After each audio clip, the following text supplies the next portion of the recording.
Bien, nous reprenons cette séquence donc, sur les politiques de la communauté. Et vous allez voir la continuité entre la communication précédente et celle qui vient par Alyosha Walazowski, qui est maître de conférence en esthétique et philosophie contemporaine à l'Université catholique de Lille, et qui est un homme aussi multiple, comme je dirais comme Nick, mais bon, je ne connais pas suffisamment Cilia, qui doit être aussi multiple. Non, bon, d'accord. alors, Alyosha est à la fois un penseur et aussi un homme de médias et aussi un musicien. Et alors, il est musicien, lui, plutôt moins jazz plutôt que rock, je crois, hein, je dirais. Hein, mais lui, il est batteur. Vous pourriez faire d'ailleurs quelque chose. Oui, oui. Je peux bien faire le piano si vous voulez. Hein, bon. Voilà. Et donc, parmi ses publications, ceux qui travaillent sur Glissant doivent bien connaître son introduction à Édouard Glissant, qui s'appelle Édouard Glissant, penseur des archipels, hein, qui est un livre de référence pour aborder l'ensemble de l'œuvre d'Édouard Glissant. Il a écrit aussi des textes sur Jean-Paul Sartre, Philippe Solers, L'Ars du Sublime, un grand panorama de la pensée contemporaine, de la pensée aujourd'hui. Et récemment, encore un point commun avec Nick, il a publié Althusser et nous, récemment, 2016. Mais oui, c'est lui, c'était lui. Voilà. Et dans son œuvre personnelle, il vient de faire paraître aux éditions Gallimard, Arcade, Le jeu des ritournelles, son travail déjà qu'il mène depuis longtemps sur la question du rythme. Alors, Alyosha va nous parler aujourd'hui de la politique de la relation et de la créolisation démocratique. Merci beaucoup François. Bonjour à toutes et à tous, à celles et ceux que je n'ai pas encore salués. Et ben, je suis très heureux et je vais essayer, merci évidemment aux organisateurs. On voit déjà comment ces journées sont déjà passionnantes et on est déjà dans une rencontre qui est très, très féconde et les échanges, j'en suis très heureux, sont multiples. Pour la musique, moi je serais plus sensible à la soul music, c'est un peu qui est aussi très, très diverse, très multiple, mais bon, les liens avec le rock ou le blues évidemment sont intéressants. On verra si on fait un bœuf plus tard, mais juste pour être vraiment dans le prolongement des discussions qui viennent d'avoir lieu, je dirais que pour la première communication avec Célia et le lien qu'il pourrait y avoir, enfin le débat évidemment qu'il y a entre Nancy et Glissant, il faut dire aussi que Glissant est un philosophe de l'étang, est un philosophe de l'étendue, et que on sait que du côté de Jean-Luc Nancy, l'héritage majeur, c'est la phénoménologie, et donc que sur ce terrain, évidemment, l'être comme étant, l'être vers l'étang, il y a des discussions même évidemment sur le vocabulaire et sur le choix des termes qui méritent d'être véritablement prolongés et amplifiés, parce que l'étang, évidemment, est un terme qui arrive dans une continuité de réflexion. Donc cette réflexion-là, à mon avis, est vraiment très, très, très, très forte. Et puis après, sur la question du rapport finalement entre Marx et Glissant à travers le discours antillais, je vais essayer de m'inscrire dans ce sillage, dans ce champ, pour partir justement vers d'autres textes qui vont suivre le discours antillais, qui est évidemment un texte à la fois de synthèse de beaucoup d'années de travail et en même temps de tournant dans la suite de la théorie critique de Glissant. Et on pourrait même dire, la question qui avait été posée, au-delà, si je laisse Althusser de côté, c'était est-ce que Glissant est marxiste ? Mais je pense qu'avec les travaux qui vont venir après le discours antillais, on peut se poser la question, peut-être par anticipation, est-ce que Marx n'est pas glissantien ? Et est-ce que finalement les concepts de mondialisation, de mondialité qui viennent débattre avec ceux de mondialisation, d'archipélisation, tous ces concepts-là ne sont pas justement une manière d'utiliser effectivement des concepts pour répondre aux problématiques justement que Marx avait en tout cas engagées et qu'elles sont aujourd'hui très actuelles évidemment pour penser le monde. Et c'est justement, je pense que c'est cette question-là que je vais essayer de prolonger avec d'autres textes. En partant du point de départ, Michael Dash en parlait tout à l'heure, oui, le discours antillais ne fait pas partie des poétiques, de la série des poétiques, mais en tout cas, ce qui est sûr, c'est que chez Glissant, le lien entre politique et poétique est un lien qui est très fort, qui est très important, dans la mesure où politique et poétique engagent le réel.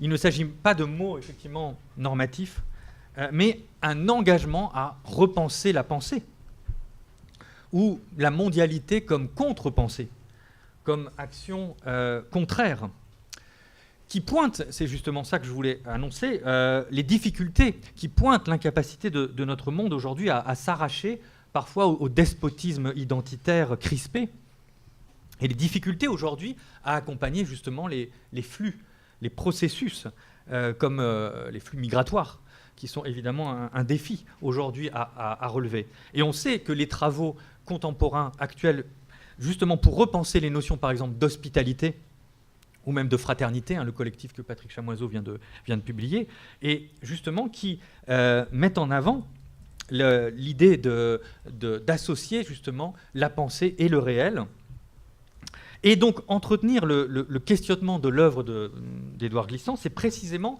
participer à ce vrai souci du monde. Le colloque lui-même que nous sommes en train de faire, qui nous réunit, est à la fois un acte de pensée et un acte tout court, puisqu'il dresse aussi la scène politique actuelle, tout simplement par ce type de question. Que signifie un monde en relation?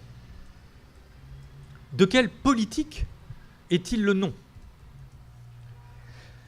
Repenser notre présence au monde, renouveler les imaginaires de la relation, réinventer le politique, semblent en effet être les défis de notre temps, afin d'habiter le tout-monde, qui est bouleversé par des violences, marqué par des affrontements, et qui est d'une certaine façon en péril, en tout cas qui questionne le sens du péril aujourd'hui.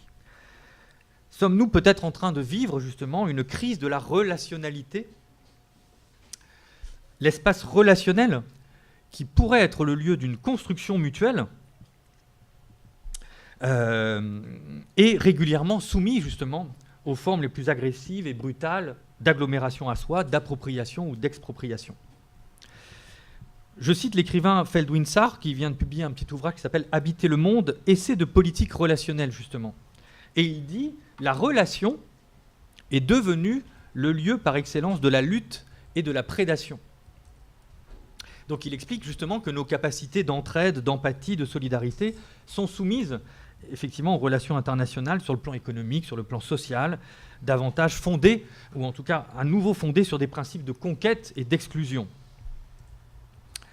Et les expériences de lutte contre la fragmentation, contre la déliaison des sociétés humaines, incarnent autant de remèdes possibles face à une crise des imaginaires de la relation. Et ainsi, faire relation ou faire société, autrement dit construire une société du vivant, est le défi de notre époque.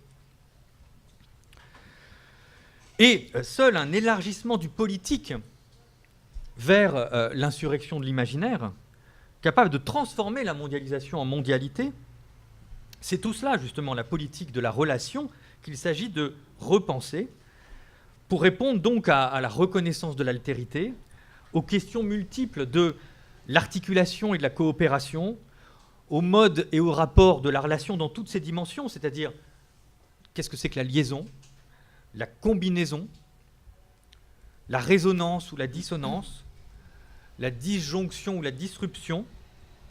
C'est effectivement tout cela, la politique de la relation aujourd'hui.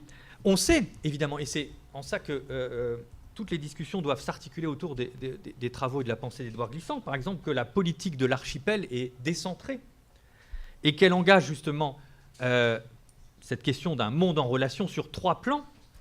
D'abord le monde comme effectivement une réalité physique, géographique, historique. Ensuite le monde comme réalité sociologique, linguistique, politique. Et enfin le monde comme projet, qui doit faire place à l'inattendu, à l'imprévisible. Et donc, il y a la politique du lieu, il y a la politique de la relation, et il y a enfin la politique de l'intersubjectivité. Et justement, les textes de Glissant qui suivent, pas immédiatement, mais dans tout le prolongement des textes suivants, après le discours antillais, il y a énormément de textes qui vont essayer de répondre à ces questions. Prenons quelques exemples. On vient d'en parler justement, les jours de lutte aux Antilles françaises en janvier-mars 2009. Édouard Glissant, solidaire du mouvement social qui, de la Guadeloupe puis de la Martinique, a gagné la Guyane et la Réunion, a publié effectivement ce texte, un manifeste pour les produits de haute nécessité. Et donc c'est un texte intéressant qui justement fait levier pour essayer d'engager la réflexion sur une politique de la relation. D'abord, il y a effectivement le désenchantement, la désacralisation, la désymbolisation même du fait humain. Ce manifeste, qui évidemment soutient la grève, qui encourage l'avancée sociale, l'émancipation, souhaite jeter les bases d'une société non économique, justement, et en appelle à un principe, par exemple, on parlait de troc tout à l'heure, là, d'un principe de gratuité. Le vocabulaire change, mais vous voyez, l'engagement est toujours important.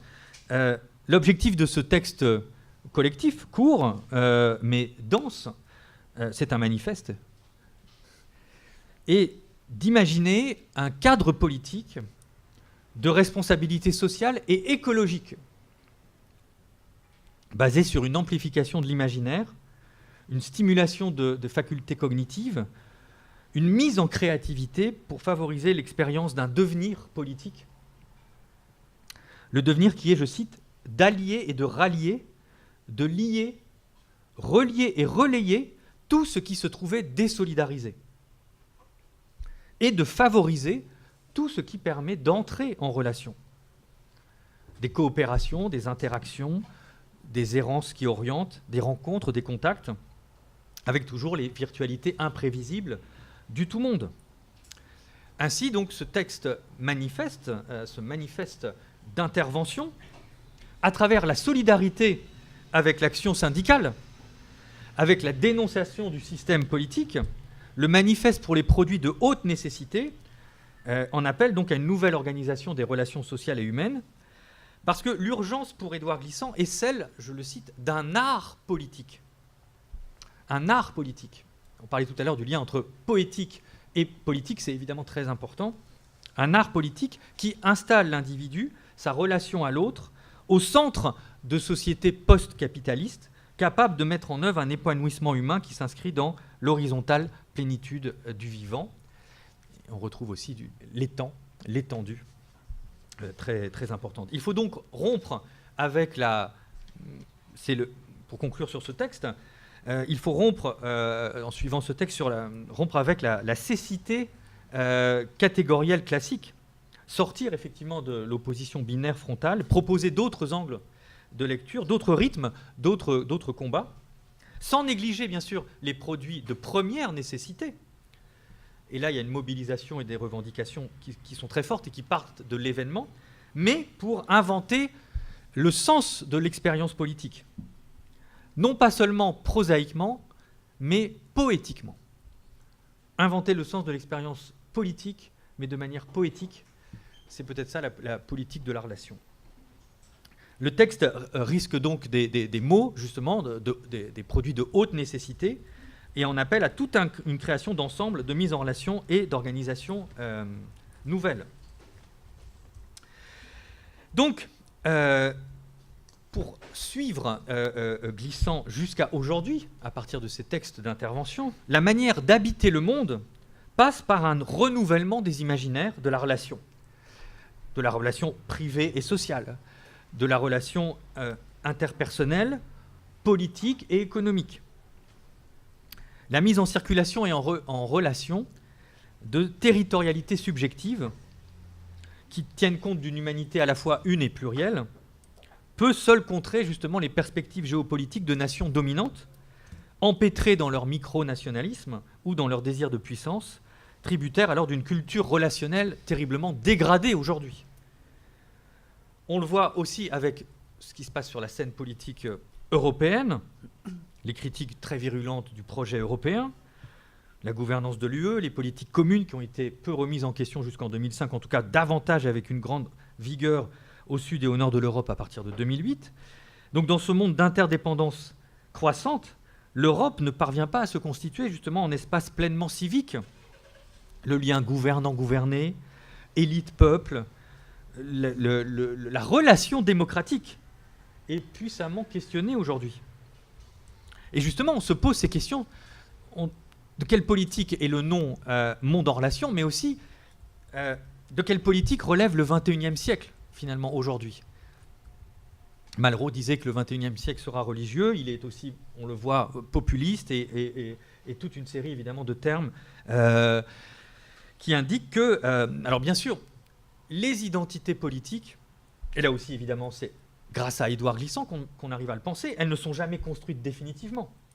Elles se font et se défont continuellement. Les clivages, les débats, les dissensus et les conflictualités sont inhérents au pluralisme démocratique. Mais évidemment, la politique ne se résume pas, en tout cas ne réduit pas le politique simplement à des traductions électorales, mais malgré tout, la victoire d'un milliardaire populiste raciste à la Maison-Blanche s'accompagne parallèlement de dérives préoccupantes un peu partout dans le monde. Et on peut revenir à l'Europe, où en particulier la montée des droites, des différentes droites extrêmes, les vieux partis extrémistes et les nouvelles droites populistes. Et vous savez que c'est une question très importante, évidemment, la nouvelle posture des partis d'extrême droite européenne qui assoient justement son pouvoir sur les séquelles matérielles, économiques et sociales des crises de 2008 et autres. Et donc la confiance dans la démocratie représentative est profondément affectée. Donc bien sûr, toutes ces revendications identitaires, elles sont nombreuses. Et évidemment, je dis, on ne réduit pas ça aux résultats des élections, mais prenons un exemple en Autriche, candidat d'extrême droite qui échoue de peu au second tour des élections présidentielles. Finalement, cette rengaine commence à devenir un peu préoccupante et se généralise. Son parti a 6 des 13 ministères dans un nouveau gouvernement conservateur. Et les revendications identitaires en Pays-Bas, en Belgique, en Pologne, en Hongrie, en Italie, en France, évidemment, si elles relèvent d'un fantasme idéologique, n'en demeurent pas moins pesantes et menaçantes sur la scène européenne, dans une période justement de reconfiguration complète de la société au contact des notions de globalisation et de mondialisation. Donc, la subtile et complexe pensée de la relation d'Édouard Glissant participe d'une réflexion sur le monde aujourd'hui. L'enjeu est bien sûr de mesurer comment la politique de la relation, au sens de Glissant, permet d'habiter les histoires et les cultures, d'accompagner les multiples visages et de mettre à jour des gisements de sens provenant de ces cultures plurielles. Ne plus être d'une culture particulière, mais partir de celle-ci pour croiser les imaginaires multiples, riches et féconds. Il est nécessaire donc d'opérer aussi un travail sur la langue et d'en finir avec les appropriations privatives des espaces, des lieux, du patrimoine commun. Donc il faut s'affranchir de la politique de l'enclave et essayer de suivre une façon différente d'habiter le monde sensible commun qui associe à la fois le politique et le poétique. Il faut alors à ce moment-là essayer de trouver et de transmettre un imaginaire qui soit pluriel et qui associe à la fois les communautés du vivant et du non-vivant, et des vivants. La politique donc de la relation, pour Édouard Glissant, qui est évidemment le penseur des identités nomades, le penseur des archipels et de l'imprévisibilité, donc nous permet de repenser justement le sens fort de la relation. Par la politique de la relation, on revient à ce que relation veut dire, c'est-à-dire multiplier, articuler, s'articuler à d'autres lieux. La mondialité, évidemment, c'est multiplier les diversités, mais en les mettant, évidemment, c'est le seul moyen, en relation les unes avec les autres, pour combiner à la fois le lieu particulier, les circonstances singulières d'une situation, et le lieu commun, le tout-monde, comme on le retrouve, par exemple, tout le vocabulaire conceptuel dans le traité du tout-monde de 1997, par exemple, parmi les poétiques, où on a évidemment les notions de se gouverner par rapport à la pensée archipélique et à la créolisation, les notions de tout-monde, les notions de lieu, de rencontre sont très très fécondes et évidemment servent comme de boîte à outils pour penser évidemment les questions contemporaines. Essayons justement là aussi de tresser des dialogues entre les penseurs et les philosophes. Et je prends un autre ouvrage qui est consacré justement aux citoyens du monde au XXIe siècle. C'est un ouvrage politique qui s'appelle « Les émotions démocratiques » de la philosophe Martha Nussbaum, qui part du constat suivant. Nous vivons effectivement dans un monde où les gens se font face par-delà les abîmes de la géographie, des langues, des nationalités. Plus que jamais, nous dépendons tous des personnes, même que nous n'avons jamais vues, lesquelles en retour dépendent de nous. Et voilà ce que dit Martha Nussbaum. Les problèmes que nous devons résoudre, qu'ils soient économiques, environnementaux, religieux ou politiques, sont de dimension mondiale. On ne peut espérer les résoudre si les individus autrefois éloignés ne se rapprochent pas pour coopérer de manière nouvelle. Nul d'entre nous n'échappe à cette interdépendance mondiale, explique Martha Nussbaum, relançant évidemment aussi l'interrogation sur le lien entre l'indépendance et l'interdépendance, justement sur lequel seule une politique peut essayer de résoudre cette question. Donc la question de l'identité au cœur de la notion de citoyenneté mondiale, par exemple, tandis que nous sommes toujours aux prises avec les définitions de la nation, de l'État. Une autre figure intellectuelle romancière fondatrice comme Toni Morrison, qui, dans un texte qui s'appelle « L'origine des autres », une série de conférences qui vient passionnante, où elle s'interroge justement, c'est le même point de départ sur cette grande inquiétude aujourd'hui qui plane sur toutes ces notions de frontières, de territoire et de lieux. Le dialogue est passionnant avec la pensée d'Édouard Glissant, puisque on s'interroge, on questionne à la fois la menace et la promesse de la mondialisation. Et donc Toni Morrison, c'est une série de conférences qu'elle a données qui viennent d'être traduites justement en français très récemment. Elle compare justement la mondialisation avec 4 autres termes. La notion d'empire, la notion d'internationalisme. Évidemment, ces termes ne sont pas tout à fait sur le même plan, mais la notion d'empire, la notion d'internationalisme, la notion de monde seul, elle utilise cette notion de monde seul ou unique, et enfin, d'universalisme. Empire, internationalisme, monde seul ou unique et universalisme. Et elle fait une analyse où, évidemment, là aussi, il faut tisser un lien, un dialogue avec Édouard Glissant. Elle montre comment, justement, comment évaluer ce qu'on entend par mondialisation, en essayant de voir ce que n'est pas la mondialisation, ce que c'est par rapport à ces notions. Et elle l'analyse en matière d'accès, de quantité, de qualité, de vitesse, de richesse, pour justement finir sur les craintes politiques liées à la mondialisation. Et sur la question que la mondialisation par rapport aux frontières, et le mépris que la mondialisation peut avoir sur les langues locales, son indifférence justement de la mondialisation par rapport aux marges et aux marginaux, l'appétit dévorant de la mondialisation. Quand on lit ces textes, on a évidemment envie d'aller relire Glissant et de comprendre comment justement ces 2 figures majeures peuvent, à travers ces textes, dialoguer.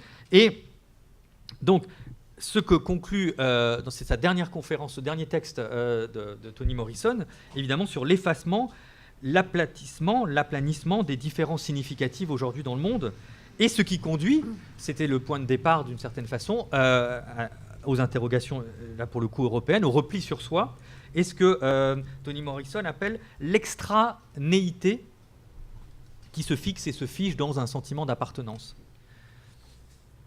Et on pourrait, comme ça, multiplier, je vais assez rapidement conclure, mais on pourrait multiplier, c'est simplement des pistes du coup que je vous donne. Par exemple, revenir à ce qui s'est passé aussi à l'automne 2017 en Espagne.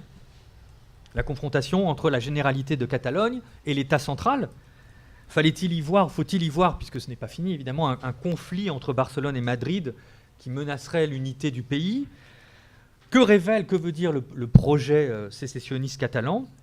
Lorsque justement le texte de la résolution du Parlement catalan, adopté le 27 octobre 2017, prévoyait l'établissement de règles, et on sait la question aussi qui touche chez Édouard Glissant, le droit et les normes juridiques évidemment, pour l'acquisition de la nationalité catalane.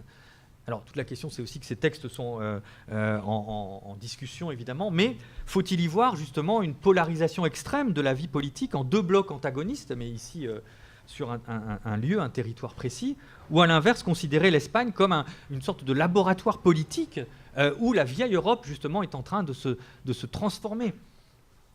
Alors, je vais très vite, mais bien sûr, un autre texte qu'il faut lire, c'est « Quand les murs tombent », l'identité nationale hors la loi, où Glissant et Chamoiseau abordent cette multiplicité complexe, jamais donnée comme un tout, ni d'un seul coup, qui s'appelle l'identité. Et là aussi, on retrouve les temps, c'est-à-dire que l'identité, c'est la vie, c'est l'être dans le monde, c'est la capacité de changer, et qu'il y a d'un côté la survalorisation de l'identité racine unique, où il ne résulte évidemment que des désastres ou des difficultés, et de l'autre, le défi pour la démocratie, justement, de s'engager vers la diversité, vers l'imprévu, vers une fécondité de la variation, qui n'est pas évidemment une simple juxtaposition. Alors, je ne vais pas citer, vous les connaissez évidemment, les textes d'Édouard Glissant sur cette question.